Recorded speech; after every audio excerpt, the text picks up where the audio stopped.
It's the Eagle Community Television Forum with your host, Gary Shorman.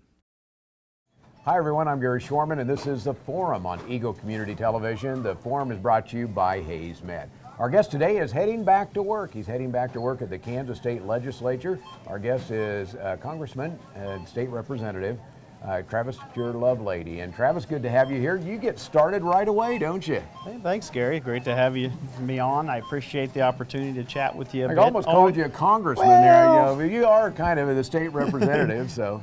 You know, titles aren't that important. I'll go take whatever you say. Okay. But yeah, I'm excited to get back to work. You know, the Kansas legislature is what they call, you know, it's not a full-time deal. Mm-hmm. Now, I think it is full-time for anybody that's been there. That's true. But you have an off season and you're heading into the on season. We are in Topeka part-time, which should be from January through June. So getting ready to head back to Topeka for that. I do get to come home every weekend and do coffees and do the eggs and issues here in Hayes and do some other things. But yeah, most of the time for the beginning part of the year is in Topeka working on legislation specifically. The rest of the time isn't time off, but it's you do get to be home, unlike in D.C. where they're there year round. Well, let's talk about it just a little bit. What do you do in the, I'll call it the off season, once the actual legislative session ends? Because I know you have a series of committee projects you work on, but I know you also do some other things, including help out Congressman Huelskamp in his re-election. Yeah, he asked me, you got experience with this, would you be willing to help me out with my re-election? And so that's one thing I did this summer and fall, was work directly for him for a little while, and that's ending at the end of the year, and so I can go back to work in Topeka. And then we also have the family business with my grandparents. We do guided pheasant hunts, and then we have a small cow-calf operation there too. So keep pretty busy. Your help every once in a while. How do you stay connected to the constituents here? Well, I try to go to as many events as I can.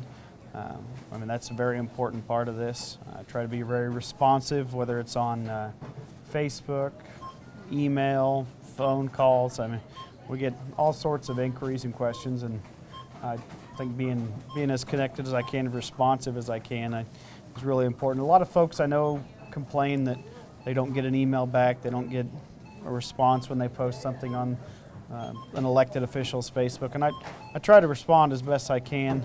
Sometimes things get really busy and it takes a little longer than you'd like, but try to be as responsive and connected. And you know, we're talking about going back in January, and some of the bills I'll be working on are direct input by my constituents, or that said, hey, you know, I've got this problem with government and I would like to go back and take a look at this come January and see if we can get that changed. And so I think a lot of state reps have that similar experience. And well, as far as that goes, I know Jerry Moran just mentioned that you know, you might, in his big deal where he did more town halls than anyone else in the country, he said that keeps him grounded, keeps him responsive to the people, and every so often you get a great idea that is much better than a lot of stuff you come up with in Washington or Topeka for me. Well, yeah, but you know, there's some big projects underway, and the one side of that is the actual dollars that are out there. And you know, you hear the governor talk about how we're going to raise a couple $100 million to get where we need to be. Yeah. That has to be a concern of yours as well, trying to figure out how to do that without cutting services out here. Certainly. That is the big challenge this session. It's, you know, but it's been something that they've dealt with for a while now. Is population was leaving and businesses were leaving, but yet they were still trying to maintain that level of services. It's something that's been there for a while, going back even before the recession, where there was just the general population decline, especially out our way, how to keep that tax base or hopefully try and grow that tax base. And that's something that that's why the tax policy was so important. And we're as predicted going through a bit of a dip in state revenues, and we're having to fight our way through that. And the big question this session will be, how do we make up for that hole in the budget right now without cutting major services? And I think there's a lot of opportunity there. We have to be careful that we don't, you know, cut our leg off for what we're going to need later on. It just costs more down the road. We need to look for genuine efficiencies and not just cutting for the sake of cutting and taking the easy way out, which a lot of time government tries to do. One of the things when you look ahead going back into the session, do you have a kind of a hit list of things that you want to accomplish every year? And if you do, what is it for this year? Well, being involved in the shooting sports at Fort Hays and some of the things that I've done with that. I'm on the board of the Kansas State Rifle Association, so gun rights always been very important to me, and that's something that I've focused on as kind of a pet project, something that's really important. I've dug right into that, and we've made some big strides the past few sessions forward. As it hadn't been that long ago that concealed carry was vetoed not only by a Democrat governor but by a Republican governor. So we've come a long ways since those days, and the country's come a long ways as we understand that having an armed populace, armed citizenry is good for public safety. It's good for everyone because you can't always have the police there immediately, especially in the rural areas where your response time can be much greater than some other parts. So there's some good things we've done there. There's more to come. We're still working through the details right now, but we're going to have some exciting stuff to announce there. I was vice chairman of Fed and State the past few years, and that's something that I was able to dig really deep into and help push the agenda forward on that. I'm also on the Commerce Committee, working with local economic development directors has been something I've really tried to work hard on. Keeping a good relationship with them, talking with what they need to try and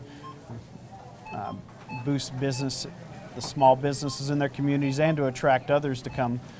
There's some really good economic development directors around this area that have done some exciting things, and it really is a rural resurgence right now if we can just find a proper way to channel that. When you talk about that rural resurgence, when you travel, because you had a chance to travel with the Hewell's Camp group when they were doing and going through the re-election, which was successful, by the way, so you had a chance to meet a lot of people. Sure. What is the concern out there of most of the people when they walk up and say, I'd like this fixed? What is it? The biggest concern is Washington setting up one-size-fits-all rules for everyone, for whether you're in New York City or whether you're in Hays, Kansas. It's really disturbing. People don't want unelected, unaccountable bureaucrats in Washington telling them what to do, and I think things are better left at the state level on a lot of those decisions, and if many of those things you can push down even further to the local level. And I mean, to think about this, Jerry Moran has a huge area to cover. Congressman Hillscamp, 63 counties, it's a huge area. But I've got 5 counties, which is a lot bigger than some of my friends in Johnson County. Where they've got 3 blocks. But it's still, if you need to get a hold of me, you can text me, you can call me, you can get a hold of me, and I can get you a response pretty quick. Whereas in Washington, they've got a so much bigger area to cover, so many more people to cover, and oftentimes, I heard this from Congressman Hillscamp many times, is some of those bureaucracies don't even answer his questions when he has them, whether it's EPA or you name it there. If a constituent has a question, has a problem, and he sends a letter or makes a phone call over there, a lot of times they don't even answer. I don't have that problem in Topeka. If I've got someone with an issue, I call over there. I find that the cabinet folks are very, very responsive to those of us. I wish they didn't always have to go through me. I wish they were a little more responsive to the constituents directly, but at least they are responsive to me, and they can expedite the process if there's a problem there. So the smaller the government level, the better for the folks. And there's just really a lot of differences between us and other parts of the country. I mean, there's a lot of difference between us and the other side of the state. So it's and we need that voice, that's for sure. Now, one of the things that I know you're moving up in the leadership chain in the Republican Party. Yeah. How will that help? Does that help your voice? Or just give you more work to do? Well, or some of both. A little both. It is important that we do have someone in House leadership from Western Kansas. I'm the only one west of 81 in House leadership, so it's important. And it was important to the Speaker too to say, look, we don't intentionally always forget about what you guys' needs are. It's just if you're not in the discussion, we just don't know. We've got some folks that are very responsive to us, but we've got to step up and tell them what we need. We got to so that they're aware and so that they can be mindful of that. And so that's where I think I've been able to try and do that here and do that in Topeka. And it was a good opportunity for me to step into the leadership position, and I'm really excited to get to work on that too. Well, we're going to have some final thoughts here in just a second when we take this break. We'll be back with more after this.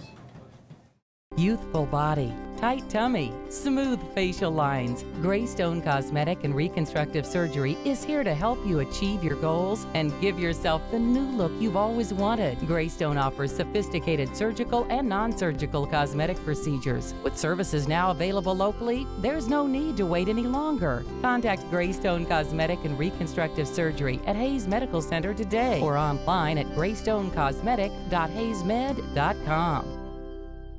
It's a beautiful day in our super high-speed internet great customer service neighborhood.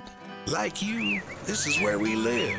In fact, our company is employee-owned, so it's our goal to improve the quality of life for everyone in our community by delivering faster, more reliable internet, clearer, more feature-laden phone service, quality TV channels, all with the level of customer service you'd expect from people who are your neighbors. Eagle Communications, our community connected. Welcome back. It's the second half of our forum program. We're with State Representative Travis Couture, Lovelady. And Travis, would be some things after you're going to be heading into Topeka to your legislative session. How can people get a hold of you, or what's the best way? Wait till you come back on weekends? Look for you in a parade? Well, what's the best thing to do? That's always good too. Like I said, in Hayes, we always have the Eggs and Issues sponsored by the Hayes Chamber. And that's a real good way to come ask questions of all of us. Me, Representative Boldra, and Senator Osmeyer. We generally try to be there as best we can. But if you want a quicker response, shoot me an email, get on my website. It's travis4kansas.com. That's travisforkansas.com. That's a good way to check out what's going on. Good way to get a hold of me there. We don't have an office assistant the rest of the year, but come January 12th, we'll have someone there answering the phones in Topeka to be responsive. And will that be on your website then, that number and how to get that hold will of you be there? on the Kansas Legislature website. It's kslegislature.org, and that one's, so that's got that phone number on there, and I've got that on my personal site too, just for convenience. But yeah, right now the only phone I have is my cell phone. But come to session start, we will have an office assistant, someone who will be responsive to that, because we get a lot of phone calls during the session, as you can imagine. But I encourage people, if they have an issue, they have a problem, they have something, is to check in. If you don't check in and voice your opinion, frankly, you don't get heard. And I think you want to do that and be able to hear that person's opinion, whatever that might be. And not only opinion, but the most undervalued assistance I can provide is the constituent services part of things, where if you do need help with a bureaucracy or just have a general question about what law is, I can find the resources to help you out with that. Very good. Yeah. Our guest has been State Representative Travis Couture, Lovelady, and he's heading off into the legislative session. I want to thank you for being on the program here today, and thank you for watching. The forum's brought to you by Hayes Med and by Eagle Communications, our community connected. Youthful body, tight tummy, smooth facial lines. Greystone Cosmetic and Reconstructive Surgery is here to help you achieve your goals and give yourself the new look you've always wanted. Greystone offers sophisticated surgical and non-surgical cosmetic procedures. With services now available locally, there's no need to wait any longer. Contact Greystone Cosmetic and Reconstructive Surgery at Hayes Medical Center today or online at greystonecosmetic.hayesmed.com.